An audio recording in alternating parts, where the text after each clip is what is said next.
itu bisa jutaan.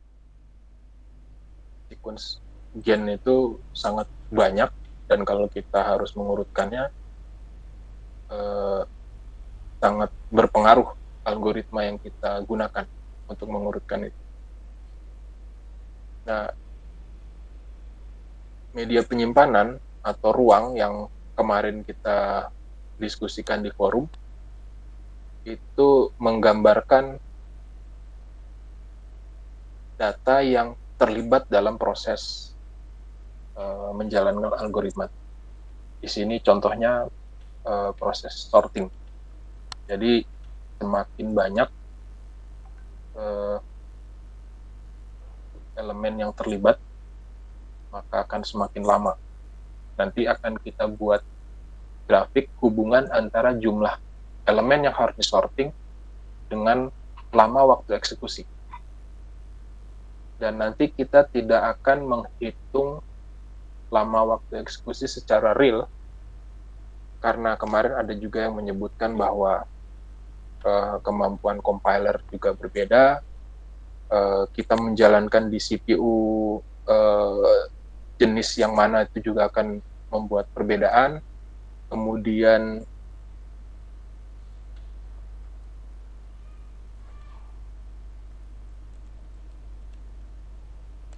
ya banyak ya, mungkin kalau yang terlalu detail itu bisa jadi generasi RAM misalnya, karena generasi RAM yang baru punya kecepatan akses yang lebih tinggi dari generasi RAM sebelumnya yang lama.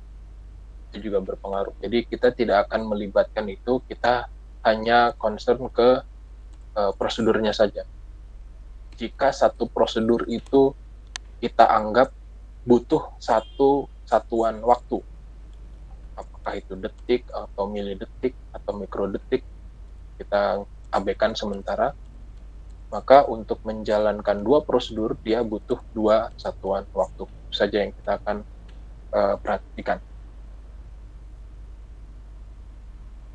Nah, selain benar, dia juga harus efisien dalam ruang dan waktu.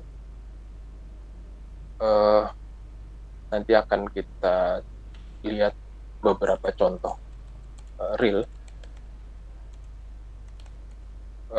Ruang dan waktu ini, kalau ruang ilustrasinya ini ya. Ini adalah data input yang kita berikan ke algoritma untuk diurutkan. Ini ruangnya. Kemudian waktu adalah berapa lama sekian angka ini terurut ketika algoritma kita jalankan.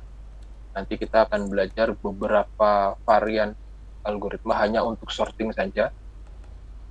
Dan kita akan bandingkan mana yang lebih cepat, mana yang lebih lambat.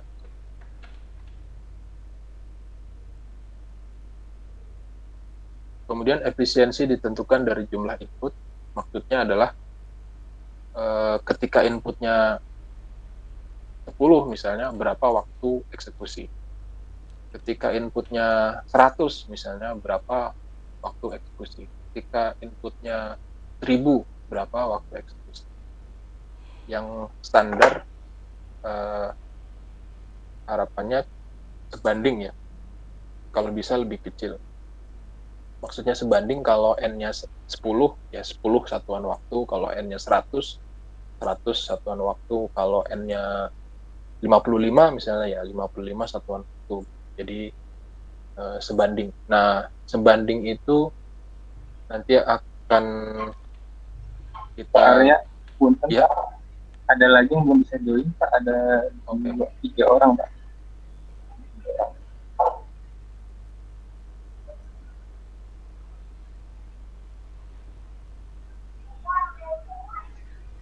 Oke, udah kayaknya. Baik, jadi seperti itu. Kualitas algoritma kita dilihat dari seberapa efisien algoritma itu mengokupai atau menggunakan ruang dan waktu eksekusi. Kalau ada yang mau ditanyakan, silahkan dipotong. Ini adalah sebuah contoh menghitung rata-rata nilai pada array. Ini mirip-mirip dengan yang tadi kita lihat untuk mengurutkan. Jadi input yang kita gunakan adalah array dari 1 sampai n. Maksudnya angka ke 1 sampai angka ke n. Jadi dalam array ini ada n nilai. Kemudian kita akan jalankan prosedur looping for dari 1 sampai n. Lalu kita jumlahkan. Jumlahnya selalu diakumulasi. Dan terakhir kita lakukan perhitungan pembagian. Jumlah total nilai dalam array dibagi jumlah elemen array. Di sini ada beberapa prosedur seperti assignment. Jumlah kita isi dengan 0, kemudian array A kita isi dengan nilai A1 sampai AN, kemudian ini juga assignment akumulasi nilai ke variabel jumlah, kemudian ini adalah proses pembagian. Nah, misalnya kita membagi proses apa saja yang dijalankan dalam algoritma 1 ini menjadi 3. Yang pertama proses assignment. Di sini ada 3 kali proses assignment dilakukan, 3 macam ya. Yang pertama assignment nilai 0 ke variabel jumlah. Ini jumlahnya ada 1 kali.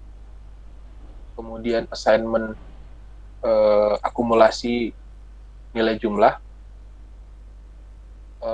Assignment ini dilakukan sebanyak elemen array yang kita jadikan input.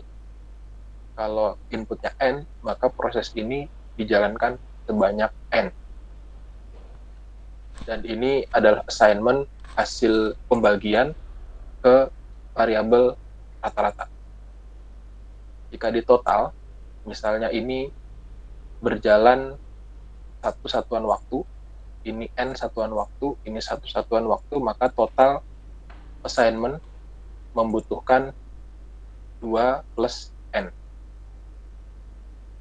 Mudah-mudahan jelas ya. Jadi ada 3 jenis assignment di algoritma 1. Assignment pertama, ini assignment kedua, ini assignment ketiga. Ini kita tidak hitung karena tidak sama persis lah dengan assignment ke variabel. Jadi ada proses di mana misalnya kita perlu menyiapkan array yang jumlahnya tertentu, atau kita menyiapkan list. Jadi kita tidak sedang membahas ini, meskipun kita bisa anggap sama lah.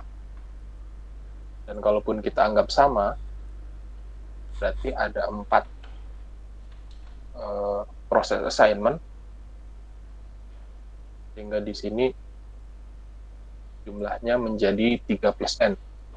Yang satu berasal dari assignment array. Array A kita isi nilai A1 sampai AN. Sehingga nilainya 3 plus n. Nah, nanti kita akan lihat bahwa konstanta itu bisa kita abaikan ketika nilai n ini sangat besar. Kalau kita ingin menghitung rata-rata dari 2 nilai atau 3 nilai, maka n ini bisa sangat signifikan, karena konstantanya 2 misalnya, atau 3 tadi, karena ada 3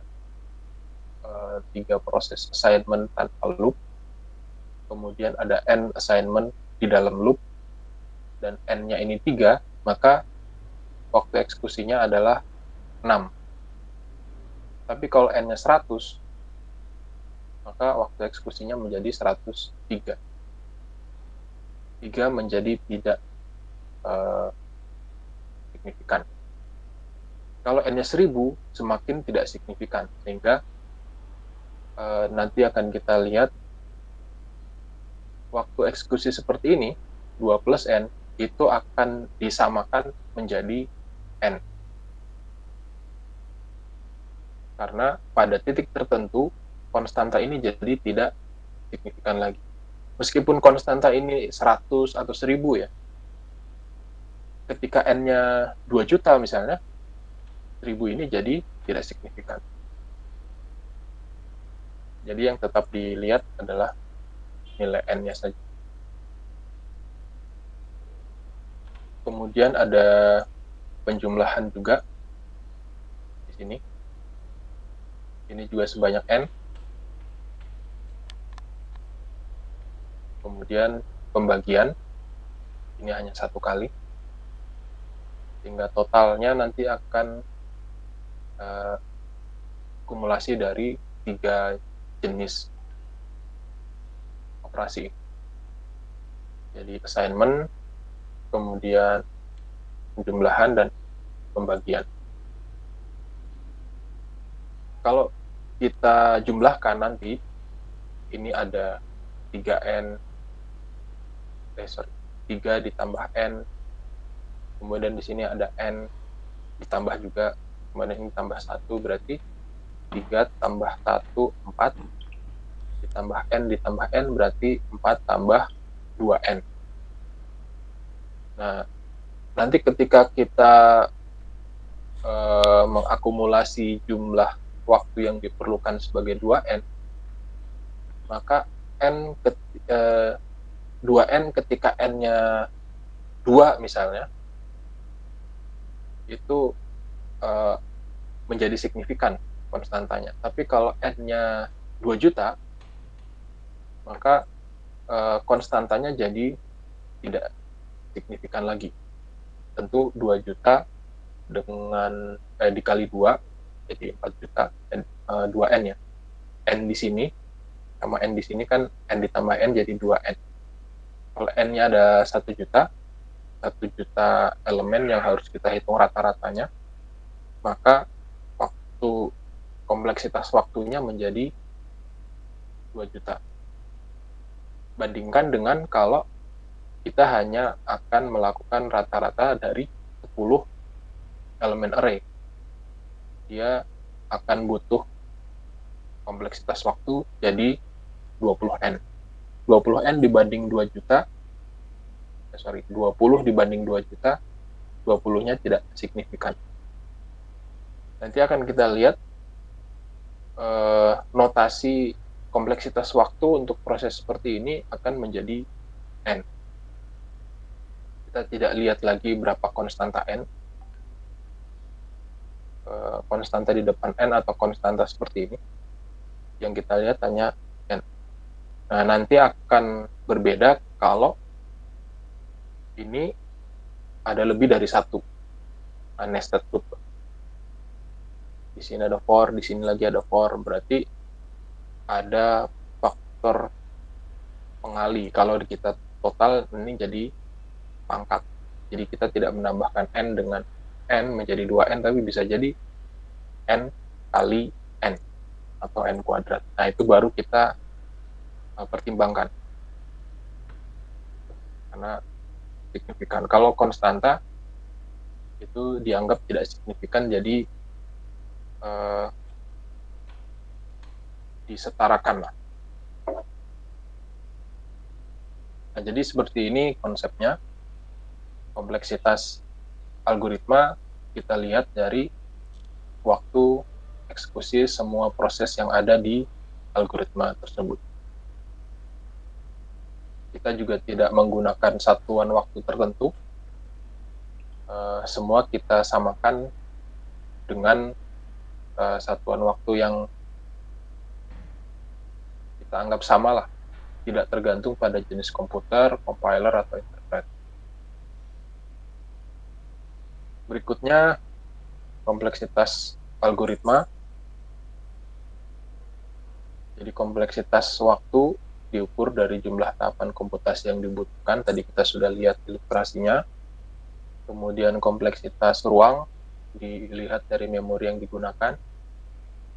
Dan kompleksitas kedua variabel waktu dan ruang ini akan dilihat hubungannya berapa signifikan n mempengaruhi waktu eksekusi. Apakah ketika kita melipat 2 kan n dari 10 menjadi 20, waktunya jadi 2 kali lipat, atau bahkan jadi 3 kali lipat, atau bahkan jadi kuadratik atau eksponensial misalnya. Ada yang seperti itu. Nah, untuk algoritma 1, kita tentukan dari jumlah assignment. Meskipun tadi kalau di total kita ketemunya 2, di sini 3 ya. 3, 4 plus 2N. Nah, nanti dalam penilaiannya, ini dianggap sebanding. Dengan bertambahnya N, waktu eksekusinya bertambah secara linier. Jadi, berapapun konstantanya, yang penting bukan pangkat 2, pangkat 3, dan seterusnya. Itu dianggap linier. Sehingga kita bisa abaikan. Jadi, waktu eksekusi dari algoritma ini sebanding dengan jumlah inputnya. Makin banyak inputnya, waktu eksekusinya akan makin lama secara linier. Maksudnya seperti itu. Jadi kita tidak detil menggambarkan kompleksitasnya sebagai 4 plus 2N. Kita hanya perlu mendeskripsikan sebagai N. Maksudnya, algoritma 1 atau algoritma rata-rata tadi butuh waktu eksekusi yang sebanding, yang linier dengan jumlah inputnya. Dengan berapa banyak nilai yang harus kita hitung rata-rata. Kemudian ini ilustrasi yang tadi saya sampaikan. Kita akan mencari hubungan antara jumlah input terhadap waktu eksekusi. Kebetulan di sini ada satuannya, tapi kita di materi kompleksitas algoritma ini tidak sampai ke perhitungan waktu secara real. Jadi harapannya kita bisa menganalisis saja dengan melihat algoritmanya. Kita sudah bisa mengira-ngira, oh ini linear, ini kuadratik, ini kubik, ini atau eksponensial misalnya. Kalau misalnya eksponensial, apakah bisa diperkecil? Nah, nanti akan kita pelajari bagaimana memperkecilnya.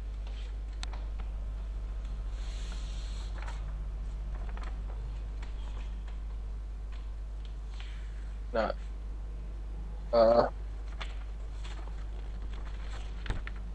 notasi kompleksitas algoritma yang seperti ini itu bisa kita tetapkan karena ada kompleksitas waktu asimptotik ini. Jadi kompleksitas waktu asimptotik adalah kompleksitas algoritma yang bisa kita batasi nilainya tidak lebih atau tidak kurang dari nilai tertentu. Dan dia tidak tergantung pada spesifikasi mesin, kemudian tidak diharuskan diimplementasi dan diukur waktu eksekusinya. Jadi dari melihat struktur algoritmanya saja kita bisa tetapkan ini akan punya kompleksitas berapa. Ini ilustrasinya ketika kita ingin melakukan perhitungan sesuai formula ini, ada n kuadrat, 6n, 1n, maka dia akan punya kompleksitas seperti ini. Ada sekian kali perhitungan kuadrat, sekian kali perhitungan satuan nih. Dan tambah 1. Jadi 1 ini terrepresentasi di sini. Kemudian 61 ini tergantung ya berapa banyaknya, tergantung n. Nah, ini n kuadrat. Jadi di sini terlihat bahwa yang signifikan membuat kompleksitasnya ini membesar itu adalah faktor kuadratik.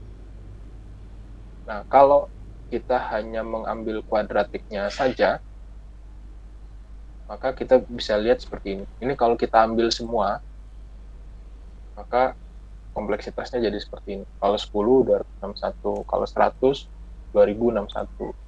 Kalau 1000, 2.006.001. Kemudian kalau 10.000, 1 miliar 60.001. Tapi kalau kita ambil kuadratnya saja, jadi seperti ini. 100, 1000, 1 juta, 1 miliar. Ternyata semakin besar n, kompleksitas waktunya semakin hanya bergantung pada komponen yang n, yang ada n-nya ini. Kalau kuadratiknya nggak ada, nanti kita lihat dia hanya berpengaruh di sini. Ini 61, kemudian ini 61, ini 6.001, 60.001. Akhirnya yang 1 ini bisa kita abaikan. Nah, demikian juga kalau di sini ada yang pangkat 3 atau eksponensial, maka yang punya pengaruh besar inilah yang menjadi kompleksitas dari algoritma kita. Dan biasanya ini tercermin dari looping. Paling gampang ini dilihat dari looping. Looping 1 kompleksitasnya n. Looping 2 n kuadrat. Looping 3 n pangkat 3 dan seterusnya.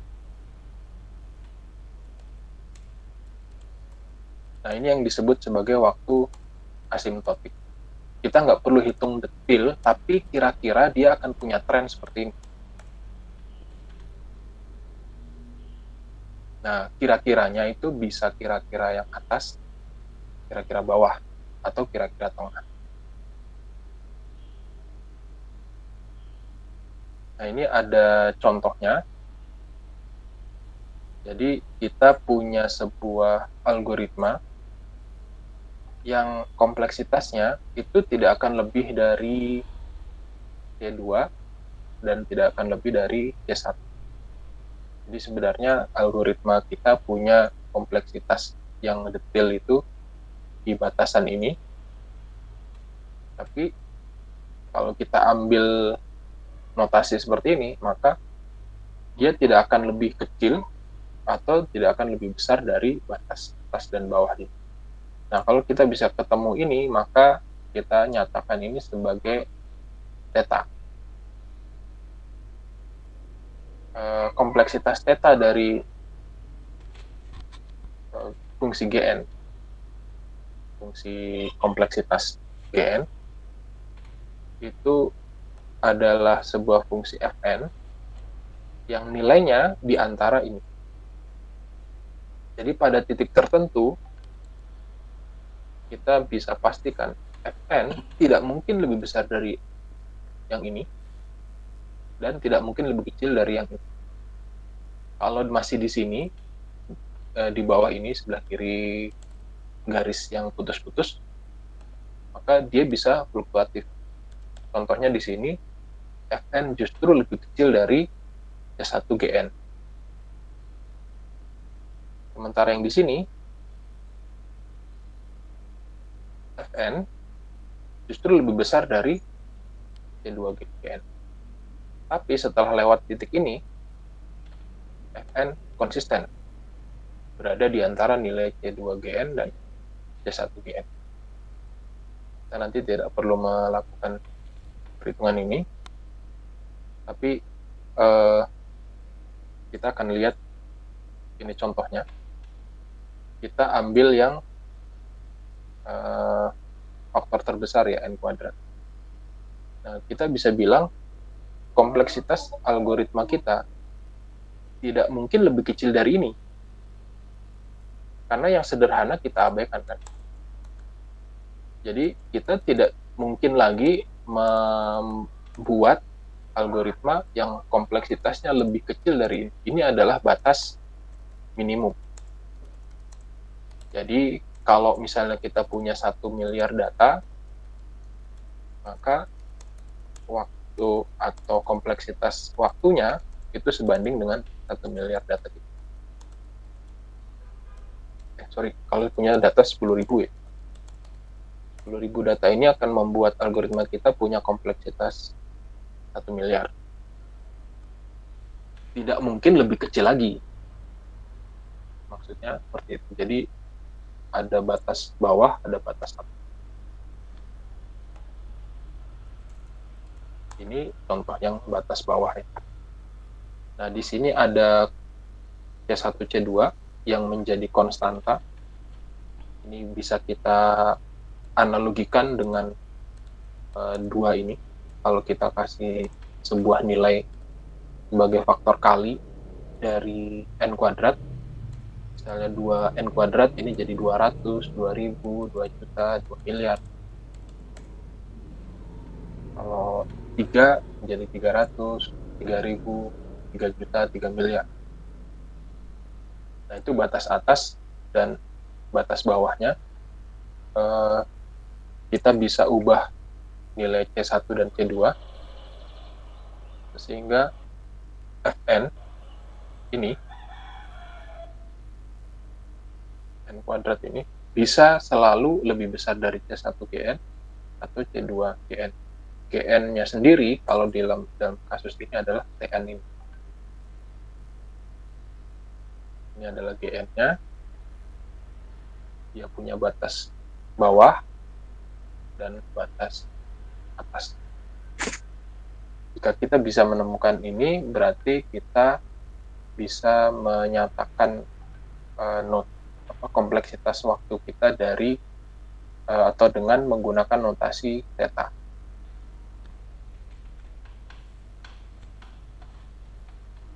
Intinya adalah kompleksitas waktu dari algoritma kita tidak mungkin lebih kecil dari batas bawah, tidak mungkin lebih besar dari batas atas. Mau kita ubah nilai n, nilai jumlah inputnya 1000, 2 juta, 10 juta misalnya, itu kompleksitas waktunya tetap ada di antara dua nilai. Itu maksudnya. Nah, ini adalah notasi yang umum digunakan, batas atas. Kalau koordinat Y yang horizontal ini adalah jumlah data, ini koordinat X ya, X yang horizontal, ini adalah jumlah data, yang vertikal atau Y ini adalah waktu eksekusinya. Maka setelah jumlah data sama dengan N0, maka kompleksitas algoritma kita tidak mungkin lebih dari batas atas ini. Nah, ini yang biasanya digunakan sebagai acuan karena kita jadi punya acuan kompleksitas terburuk. Jadi algoritma kita tidak mungkin perform lebih buruk dari batas atas ini, karena dia dipastikan selalu ada di bawah gap ini setelah nilai tertentu ya. Jadi kalau jumlah data yang kita libatkan lebih dari N0, maka kompleksitas algoritma kita selalu lebih kecil dari CGN. Ini notasi yang paling umum digunakan karena dengan tahu batas atas, dengan tahu waktu terburuk, maka kita bisa mempertimbangkan bahwa algoritma kita dengan jumlah data berapapun tidak akan lebih buruk dari batas atas. Tapi kalau kita gunakan batas bawah, dia bisa saja berkinerja sangat buruk, atau ketika n-nya ditambah, waktu eksekusinya makin besar, berlipat-lipat. Nah, itu yang akan kita hindari. Kita nggak tahu batas atasnya berapa. Sementara kalau batas bawah, kita tidak akan mendapatkan kompleksitas algoritma kita lebih baik dari batas bawah. Jadi jelek-jeleknya batas bawah, tapi sebagus-bagusnya adalah batas bawah, tapi batas atasnya kita nggak lihat. Makanya notasi Big O ini yang sering digunakan.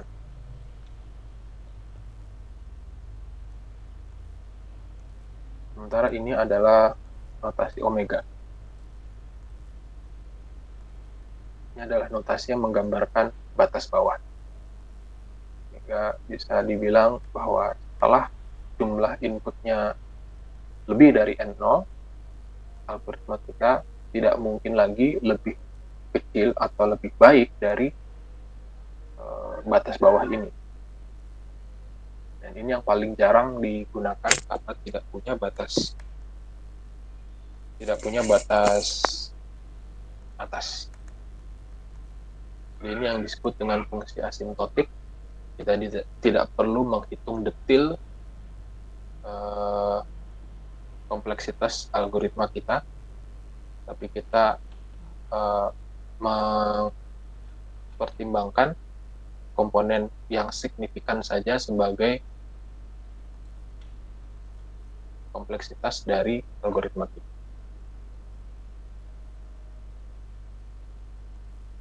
Oke, sampai sini ada yang mau ditanyakan? Silahkan. Kalau enggak, kita masuk ke kasus.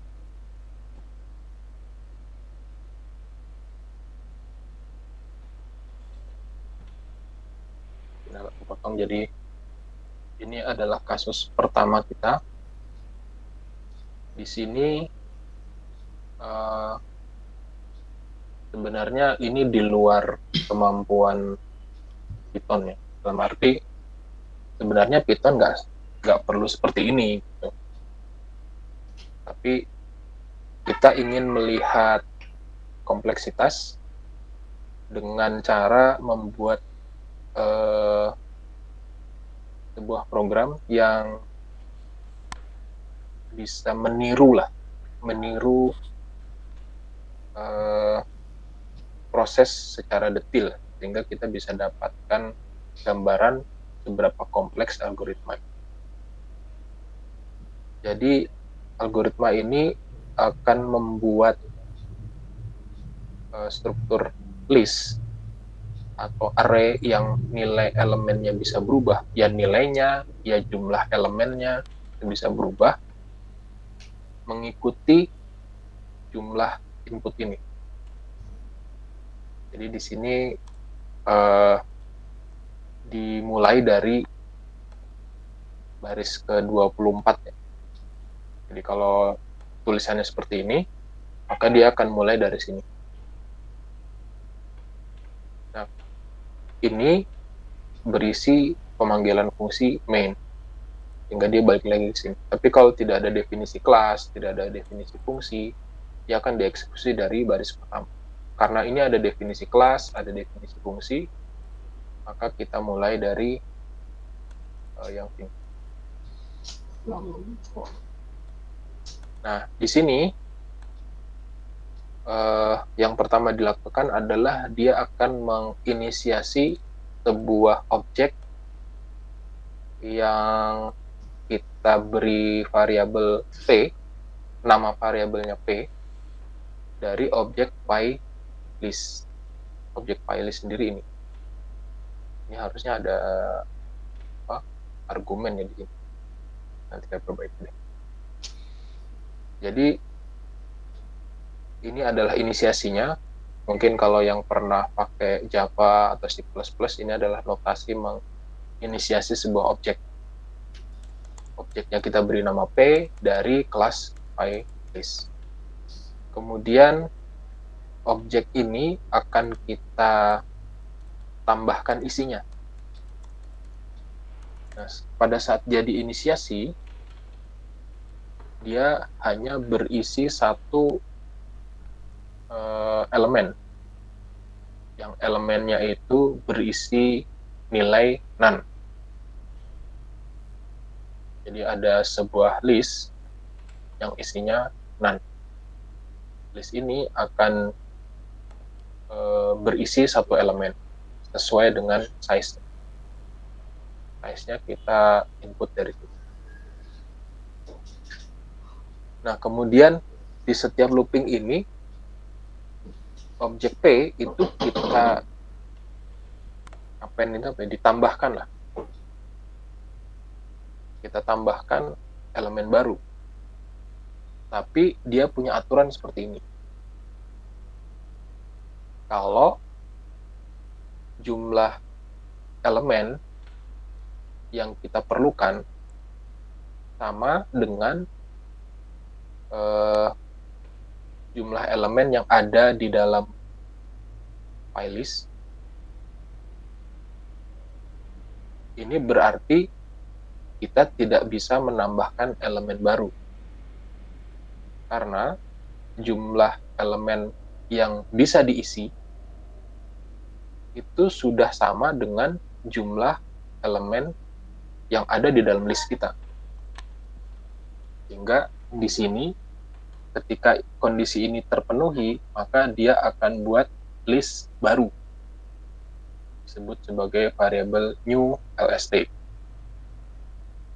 New lst ini akan membuat list yang ukurannya sama dengan ukuran list terakhir dikali 2. Kalau yang terakhir 1, dia akan buat 2 kali lebih banyak. Sehingga ketika jumlah elemen yang berada di dalam list masih lebih kecil dari jumlah elemen list, dia langsung ke sini. Dia langsung tambahkan saja ke elemen terakhir. Nah, ini kalau teman-teman ada yang coba buka buku tentang algoritma dan struktur data di C, maka notasi ini akan jadi pointer. Di pointer itu sangat terlihat mekanisme penyiapan ruang memori untuk bisa kita gunakan menyimpan nilai variabel. Nah, di Python itu sudah sangat mudah bagi pengguna, sehingga pengguna tidak perlu lagi mendefinisikan saya minta ruang dalam RAM yang seukuran untuk menyimpan bilangan integer, misalnya integer katakanlah 8 bit, maka compiler akan siapkan ruang dalam memori seukuran 8 bit, atau mungkin integer yang 16 atau 32 bit bisa kita definisikan di situ. Ruang itu bisa kita capai dengan membuat pointer. Dari pointer itulah kita tahu di mana elemen pertama itu tersimpan. Ilustrasinya seperti ini. Jadi pada saat pertama kali diinisiasi, dia kosong. Kemudian karena kosong berarti kan jumlah itemnya belum ada ya. Jumlah elemen array, jumlah elemen list yang sudah kita simpan itu belum ada pada saat pertama kali ini dibuat. Tapi list yang kita punya mampu menyimpan satu elemen di dalamnya. Jadi pertama kali kondisinya seperti ini. Nah, inilah ilustrasi dari pointer tadi. Kita punya sebuah variabel pointer yang tadi kita sebut sebagai P. Di sini disimbolkan sebagai A. Kemudian dia bisa kita isi satu nilai.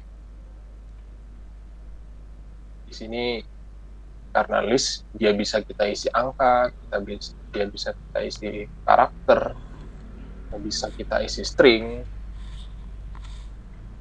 Kemudian pada saat dia ingin menambahkan elemen baru,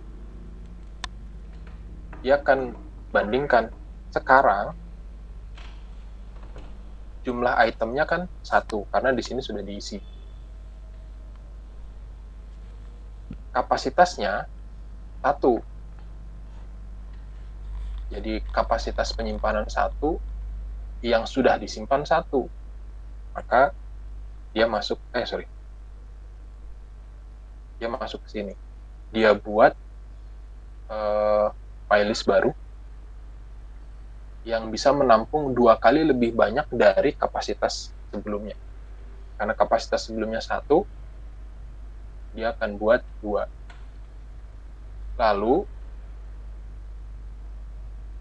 isi dari list yang pertama ini dikopikan ke list barunya di posisi yang bersesuaian. Kalau ini elemen pertama, ini juga dikopi ke elemen pertama. Dari sini kan terlihat, pertama dia harus buat struktur data seperti ini, kemudian dia simpan elemen pertama dari list ke list yang ini. Berikutnya dia tambahkan baru, tapi ternyata kapasitasnya sudah penuh. Dia buat lagi yang baru dengan ukuran 2 kali lebih banyak. Kemudian nilainya di-copy. Ini setiap pernyataan saya adalah proses yang berbeda ya. Jadi kalau kita bikin algoritma, pertama dia berbuat apa, kedua ngapain, ketiga ngapain. Nah, setelah di-copy, dia masih punya 1 ruang kosong, sehingga ini diisi. Ini bukan copy, tapi nilai yang baru diisi. Nah, ketika dia ingin menambahkan, jadi dalam for loop ini, dia tambahkan 1 elemen ke list yang sudah ada. Jadi, kalau dia punya 2 list, berarti dia tambahkan 1 lagi. Pada kasus ini, dia tidak punya lagi tempat untuk menyimpan elemen yang baru, sehingga proses ini diulangi lagi. Dia akan buat sebuah list baru yang kapasitasnya 2 kali kapasitas sebelumnya. Kapasitas sebelumnya 2, maka dia akan buat 4. Selain terbentuk, yang sudah ada nilainya di-copy. Sehingga saat ini dia punya 2 ruang kosong pada list. Nah, ketika dia masuk ke sini, sudah ada ruang kosongnya, itu masuk. Dia looping lagi, ada ruang kosong, masuk. Begitu dia mau masukkan yang kelima, dia lihat sekarang kapasitasnya udah penuh. Akhirnya dia bikin lagi yang baru dengan kapasitas 2 kali lebih banyak dari yang sebelumnya. Akhirnya dia dapat ini. Kemudian dia looping lagi. Tambah lagi. Nah, di sini terlihat pada saat dia akan membuat list baru, list itu diisi dengan nilai none.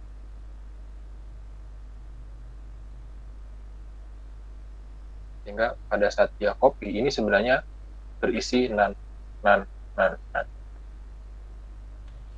Karena di sini dia akan buat 1 list yang kapasitasnya 1, kemudian diisi none, tapi setelah itu dikalikan dengan 2 kali elemen yang sebelumnya kan disimpan di sini. Ini notasi object oriented ya, jadi 1 fungsi itu di dalamnya ada atribut dan fungsi yang lain.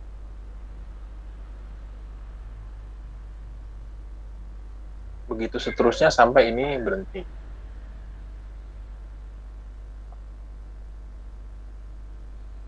Oke, mungkin saya coba jalankan. Saya stop dulu.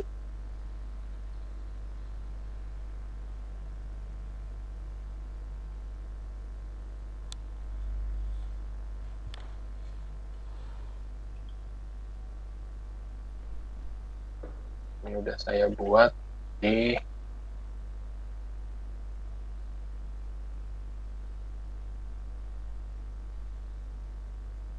ini ya.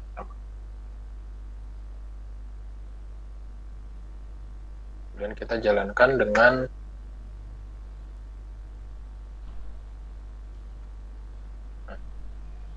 ya, seperti ini.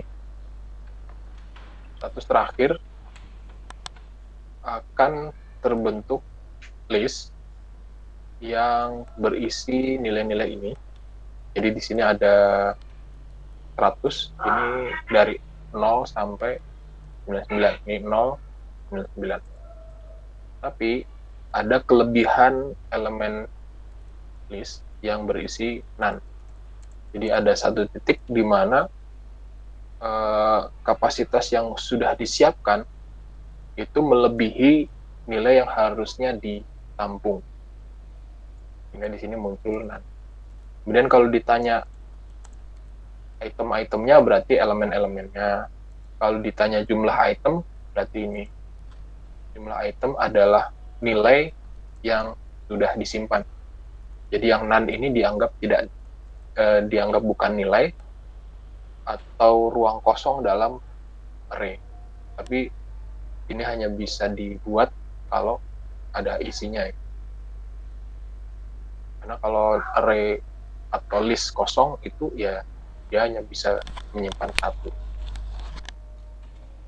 Tapi kalau kita hitung kapasitas listnya itu dengan len ini fungsi dari length, berapa banyak elemen yang bisa ditampung oleh list ini, dia akan bilang 128. Mudah-mudahan kelihatan ya, ini kecil sekali. Berarti sempat algoritma ini menyiapkan list yang kapasitasnya lebih dari 100. Meskipun kalau yang sudah pernah coba Python, ini hanya ilustrasi saja ya. Sorry.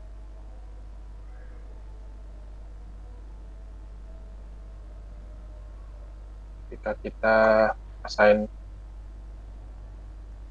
seperti ini, lalu kita buat misalnya looping.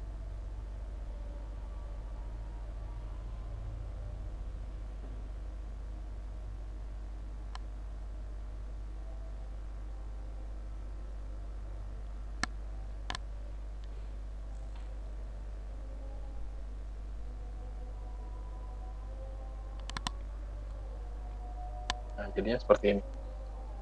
Jadi sebenarnya untuk mengappend atau menambahkan elemen itu semudah ini. Tapi kita ingin melihat proses di mana kita membuat list dari awal untuk menyesuaikan kebutuhan kita. Nah, kalau di sini nambahnya bisa satu-satu, di sini kita akan buatkan list yang ukurannya 2 kali dari kapasitas yang awal. Ketika nilainya tidak terlalu besar, maka kelebihan kapasitas itu tidak terlalu banyak. Tapi kalau nilainya makin besar, ini 100, dia oke, kita tunggu azan dulu ya.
kita lanjut lagi.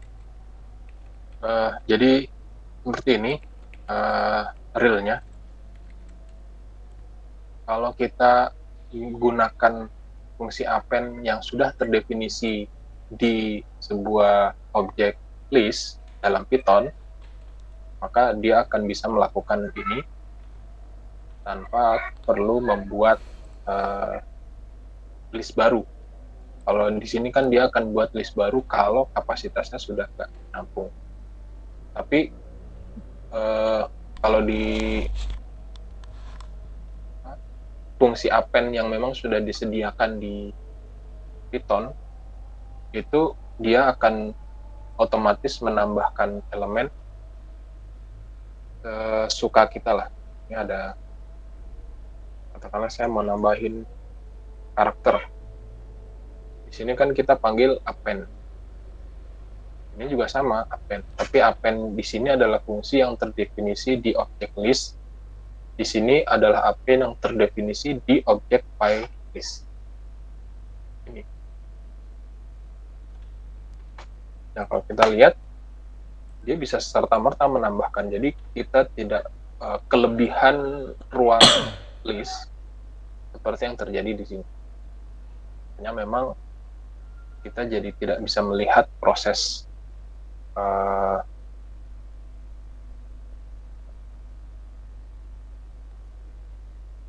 kita balik lagi ke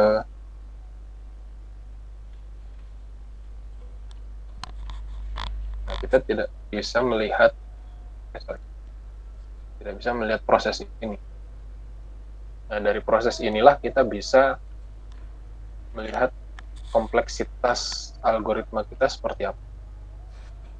Jadi dengan bertambahnya input, maka kalau inputnya misalnya di sini 8 ya, input kita 8, maka dia akan punya kompleksitas seperti ini. Dia masih n, dia sebanding dengan 8 maksudnya. Kalau detail-detailnya bisa ada beberapa kali ya. Ini tambah 1 kali, ini tambah 1 kali. Kalau kita anggap membuat sebuah objek list bernama file list itu satu satuan waktu, maka setiap kali dia buat ini 1, ini 1, ini 1.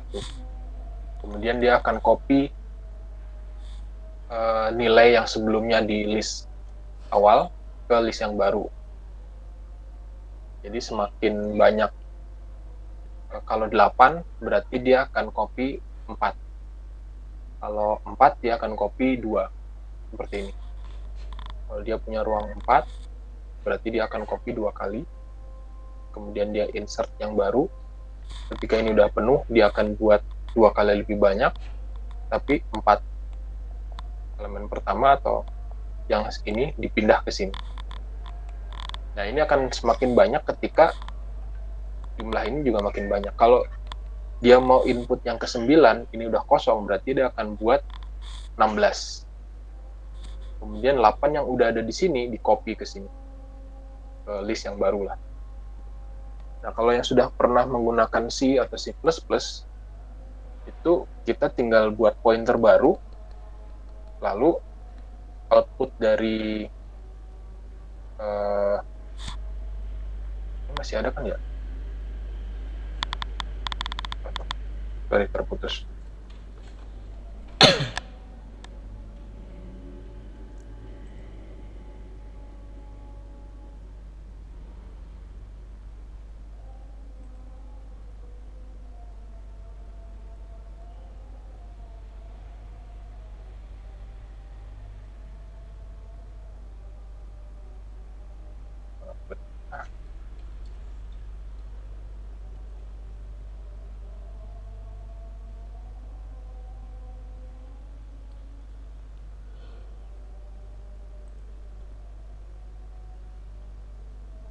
Kadang-kadang lebih bagus tethering.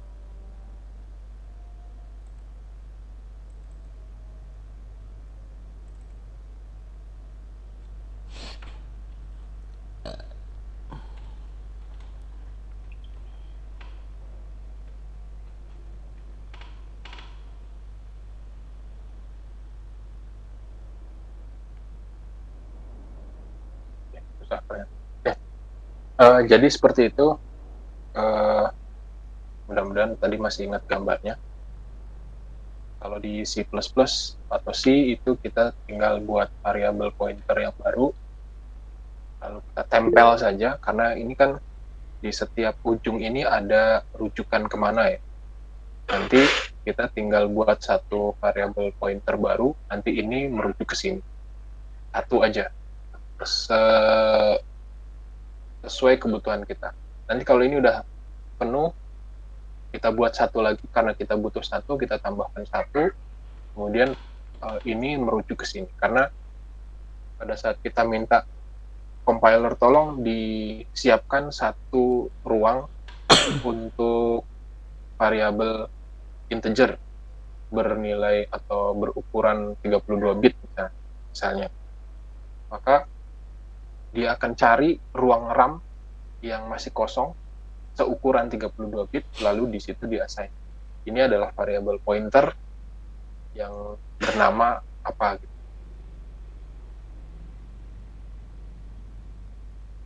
Nah, kalau seperti itu pencariannya tidak terurut seperti ini.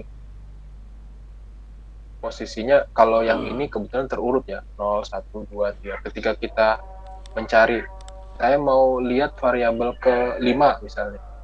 Sorry, belum nyambung.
Uh,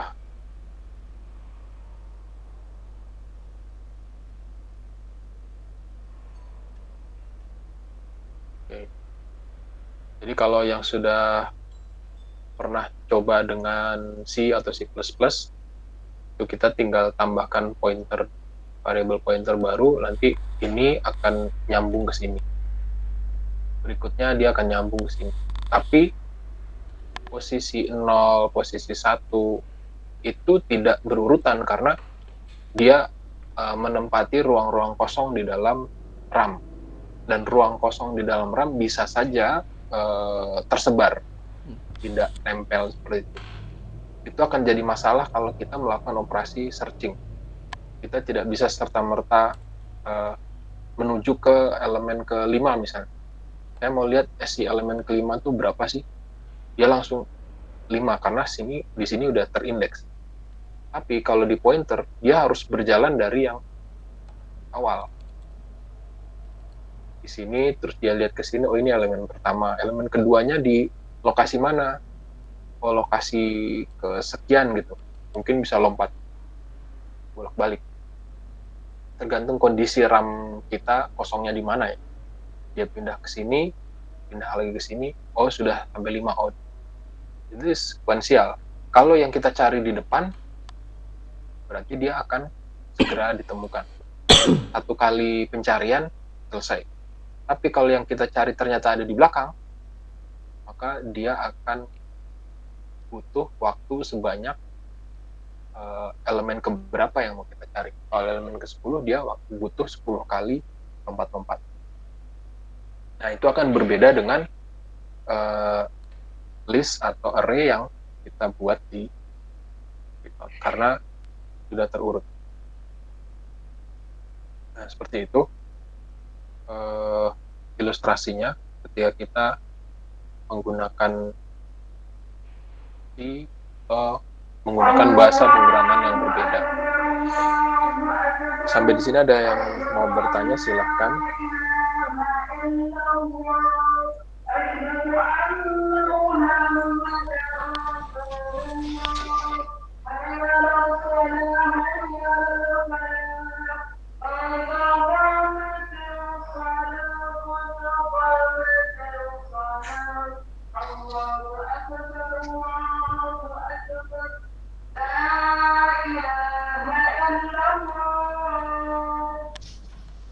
Oke, kita lanjut. Kasus yang terakhir adalah sorting insertion. Jadi di sini sama seperti tadi di awal, kita punya sekian elemen, kita punya sekian nilai dalam sebuah himpunan. Di sini kita simbolkan dengan A. Itu akan kita urutkan. Cara mengurutkannya seperti ini. Jadi kita butuh dua variabel bantu. Yang pertama key, yang kedua J. Kemudian kita minta dia looping dari elemen kedua yang ada di list kita, di array kita. Kemudian dia akan meng-assign nilai key sebagai elemen yang kedua. Sementara nilai J itu elemen yang pertama karena I-nya dimulai dari 2 ya. I-nya dimulai dari 2 sehingga kalau I dikurangi 1, I-nya 1. Ini kalau kita mulai dari indeks 1, karena ada juga yang mulai dari 0. Umumnya mulai dari indeks 0. Kemudian kita bandingkan isi dari elemen pertama dan kedua. Kalau tidak ada perubahan, dalam arti dia memenuhi kondisi ini maksudnya J lebih besar dari 0 dan AJ lebih dari Q. AJ lebih besar dari Q itu berarti elemen ke ini I adalah elemen atau nilai dari elemen kedua. Karena I sama dengan 2, maka A2 adalah elemen kedua. Elemen kedua nilainya disimpan di I. Kalau J lebih besar dari 0, berarti pasti lebih besar dari 0 ya, karena dia mulai dari 1. Kemudian AJ berarti adalah elemen pertama. Kalau elemen pertama lebih dari Q, atau karena Q adalah elemen kedua, berarti dia perlu ditukar.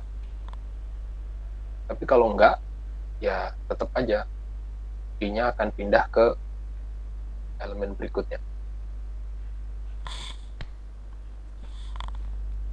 Nah, ini akan membuat data kita yang ada di sini terurut.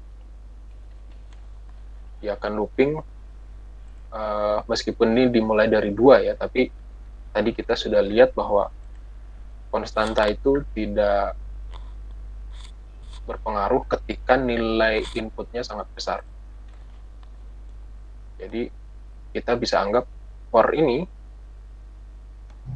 itu membuat kompleksitas algoritmanya menjadi n sebanyak ini.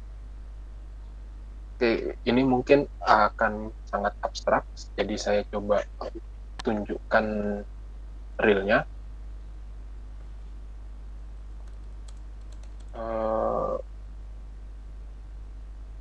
Balik ke sini.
seperti ini. Jadi jumlah elemennya akan kita isi secara random dari prosedur ini. Kita tinggal memberikan input mau jumlah elemen berapa yang kita akan urutkan. Nah, isinya nanti akan berkisar dari 1 sampai 9. Sebaiknya kisaran ini menyesuaikan jumlah inputnya. Kalau inputnya 10 maksimal, kita boleh membuat kisaran 1 sampai 9. Tapi kalau elemennya jauh lebih besar dari 10, ya kisaran angka randomnya juga mengikuti. Karena nanti akan banyak sekali nilai yang sama.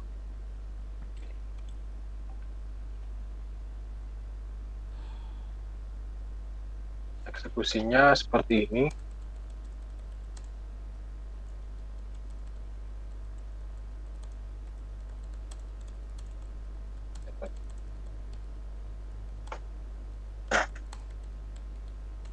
Jadi sebelum terurut ya urutannya seperti ini 9, 6, 7, 8, 4, 2, 6, 9, 2, 5. Jadi setelah terurut jadi seperti ini 2, 2, 4, 5, 6, 6, 7, 8, 9.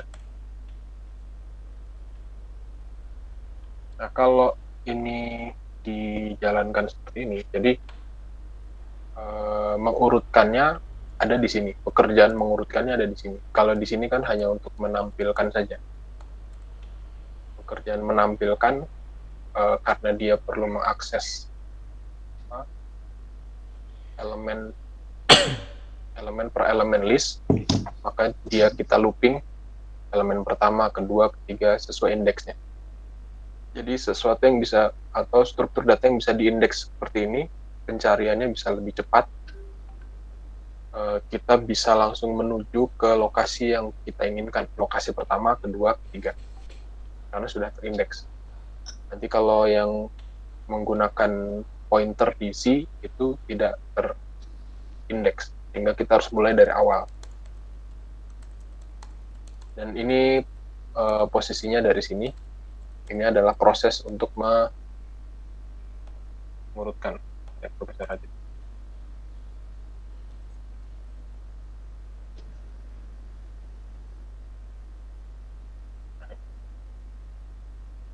Jadi proses mengurutkannya di sini kita bisa lihat. Kita butuh variabel key sama key di sini. Nah di sini yang dipakai looping key. Kalau yang tadi di algoritmanya atau pseudocode, coba balik lagi.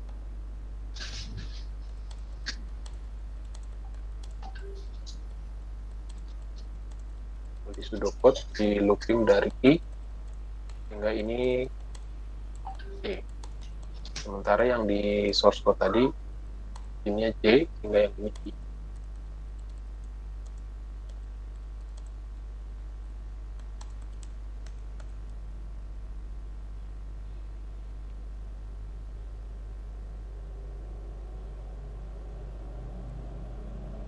Kemudian kita jalankan proses ini.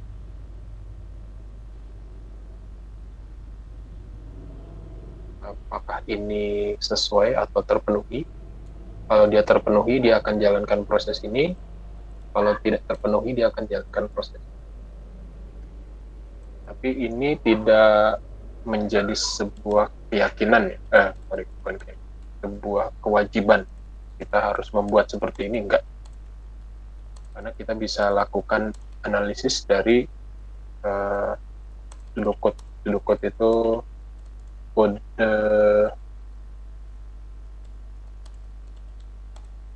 apa judulnya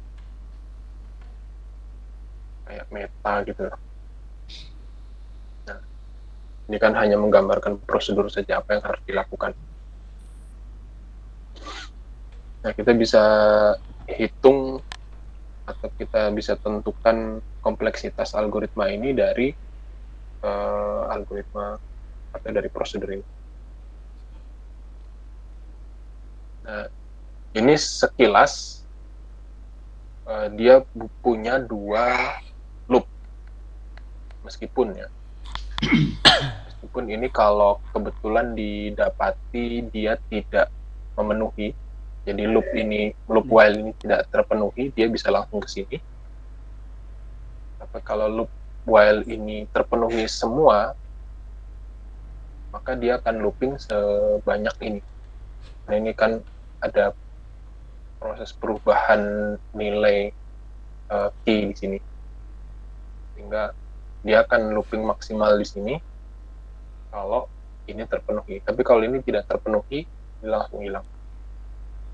Jadi ada satu looping yang dia akan sebanyak n, tapi ada satu looping yang bisa sebanyak n, bisa juga enggak. Nah, ini akan membuat kompleksitas algoritma kita punya kompleksitas terburuk. Terburuk itu dia terpaksa harus melakukan looping untuk setiap i. Untuk setiap for i, dia akan looping i sebanyak jumlah elemennya dan looping while ini. Maka kinerja terburuknya adalah ketika dia harus melakukan 2 kali looping yang nested ini, sehingga kompleksitasnya menjadi n kuadrat. Tapi dia bisa menjadi n ketika setiap looping i kondisi ini tidak terpenuhi, sehingga dia langsung ke sini dan balik lagi. Jadi itu adalah batasan yang kita bisa buat untuk menggambarkan asimptotik fungsi yang tadi kita pelajari. Asimptotik fungsi terendah adalah ketika kinerja algoritmanya paling kecil. Misalnya kita sedang mencari sebuah nilai dalam array. Pada saat pertama kita menuju ke sebuah tempat, misalnya elemen pertama atau elemen yang tengah atau elemen yang terakhir, maka di elemen itu nilai elemen yang kita cari berada di situ. Maka itu adalah kondisi terbaik atau kompleksitas terendah. Tapi kalau kita harus searching ke semua lokasi, baru ketemu di lokasi terakhir, maka itu adalah kompleksitas terburuk atau waktunya paling lama. Nah, jadi seperti itu gambarannya yang akan kita pelajari dalam 1 semester ini. Nanti tidak akan jauh-jauh dari sorting dan searching. Tidak akan jauh-jauh dari situ karena ada banyak sekali varian. Begitu juga dengan rekursif, ya, nanti akan kita pelajari juga rekursif untuk beberapa kasus. Saya pikir itu dulu di pertemuan pertama. Kalau ada yang mau ditanyakan silakan.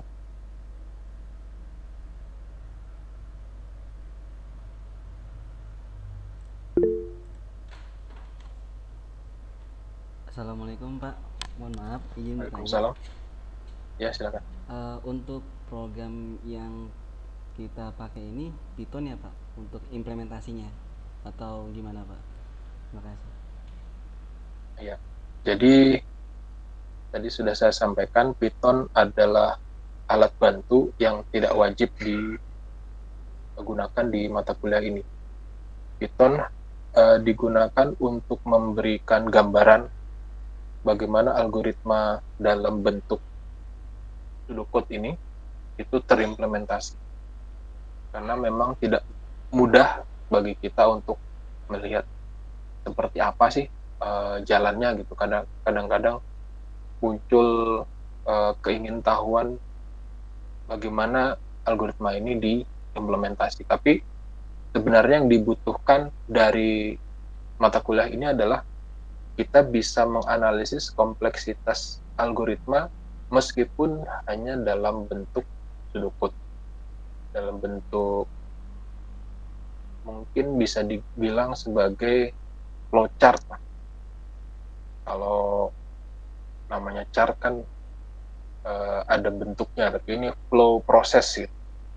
Proses pertama apa, kedua apa, ketiga apa, sampai terakhir, lalu bisa kita lihat kompleksitasnya berapa sih. Sepanjang yang ada looping-looping ini, ya kita lihat aja berapa banyak nestednya. Kalau tidak ada nested berarti n. Kalau nestednya 1, n kuadrat, dan seterusnya. Nah, biasanya nanti yang ada log itu muncul dari rekursif. Jadi, kita bisa gunakan bahasa pemrograman apapun, karena di sini bukan kelas bahasa pemrograman. Saya hanya memperkenalkan Python karena dia bisa sangat bermanfaat ketika kita masuk ke image processing dan data mining. Meskipun itu masih di semester 2, semester 3. Tapi kalau kita bisa pelajari lebih cepat, maka kita bisa lebih mudah mendapatkan insight dari mata kuliah, 2 mata kuliah tadi, image processing dan data mining, yang bisa menjadi inspirasi kita kira-kira nanti akan mengerjakan tesis tentang apa gitu. Kecuali yang memang sudah punya gambaran, nanti saya mau mengerjakan tesis tentang sebuah tema, itu silakan. Jadi dalam mata kuliah ini bahasa pemrograman tidak diperlukan sebenarnya.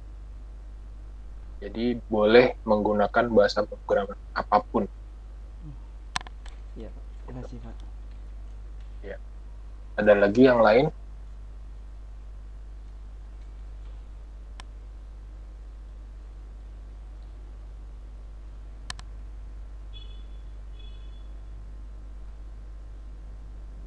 Jadi buku yang kemarin saya share di grup, yang data struktur dalam Python itu hanya akan bermanfaat di sisi algoritmanya saja. Jadi ada beberapa algoritma yang akan kita pelajari kompleksitasnya, yang ada di pembahasannya ada di situ.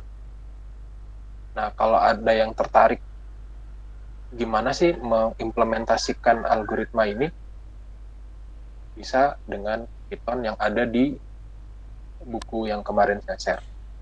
Tapi sebenarnya kita cukup tahu dari ini. Jadi setelah kita tahu algoritmanya, kita tentukan kompleksitasnya, itu selesai. Kalau mau melihat seperti apa wujudnya, seperti apa implementasinya, silahkan. Nah, silahkannya itu bisa pakai Python, bisa pakai bahasa apa.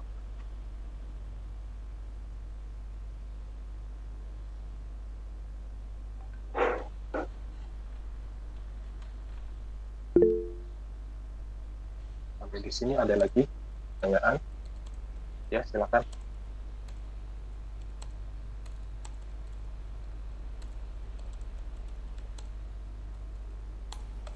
Ya Pak, izin bertanya Pak, saya agak tertarik sedikit tadi tentang Python-nya justru ya, walaupun tidak wajib. Tadi Bapak menyimpan dokumennya di dokumen Drive C ya, kalau tidak salah, yang tadi dipanggil itu. Pertanyaan saya nggak ya, pakai.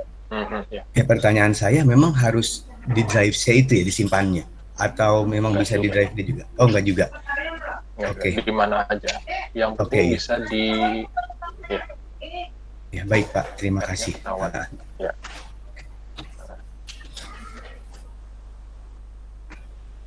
Jadi saya tidak menggunakan Windows, jadi saya tidak punya Drive D.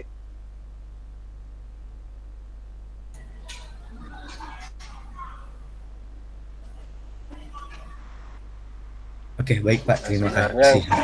Gimana? Yang paling ideal untuk mempelajari algoritma adalah C. Kalau yang sudah pernah belajar C pasti bisa merasakan seperti melihat betul bagaimana proses pembuatan variabel itu dilakukan. Banyak sekali struktur data dari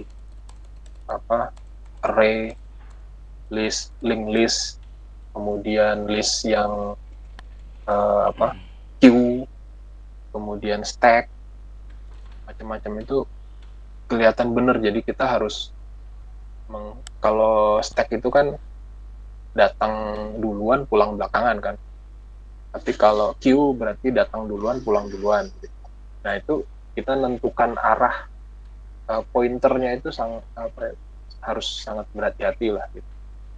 Ada yang terbuka tertutup itu juga berpengaruh. Jadi paling bagus untuk belajar algoritma memang tapi saya khawatir juga kalau di kelas ini tidak semuanya berlatar belakang komputer, karena pernah beberapa kali juga yang ikut kelas di magister itu ada yang bukan dari komputer, sehingga saya khawatir akan memberatkan karena itu banyak operasi, banyak upacaranya lah. Yang kedua, Python ini saat ini sedang booming. Kalau kita bicara AI, bicara machine learning, ataupun bicara deep learning itu sedang booming. Jadi saya pikir akan sangat membantu ketika sejak awal kita sudah mulai berlatih dan pada saatnya nanti mengerjakan tesis, tools-nya sudah siap. Jadi tinggal kasusnya saja kita sesuaikan, tapi tools-nya sudah kita kuasai sejak awal. Jadi maksud saya seperti itu. Kalau boleh tanya, di sini ada yang latar belakangnya bukan dari komputer? Ada nggak? Ada Pak. Ada ya? Oke. Mudah-mudahan bisa mengikuti. Saya berusaha menyampaikan dengan mudah meskipun tidak yang menurut saya mudah bisa jadi tidak menurut orang lain. Oke, jadi mungkin pertemuan pertama ini kita cukupkan sampai di sini dulu. Kita ketemu lagi kan depan. Sorry, UTS-nya kapan ya? Saya belum tahu nih jadwal. Ada yang ingat? Belum UTS ada berapa pertemuan? Kalau tidak salah di bulan Oktober UTS. Oke. Jadi masih ada waktu. Iya. Oke, saya pikir sampai di sini dulu pertemuan kita. Nanti kita ketemu lagi pekan depan.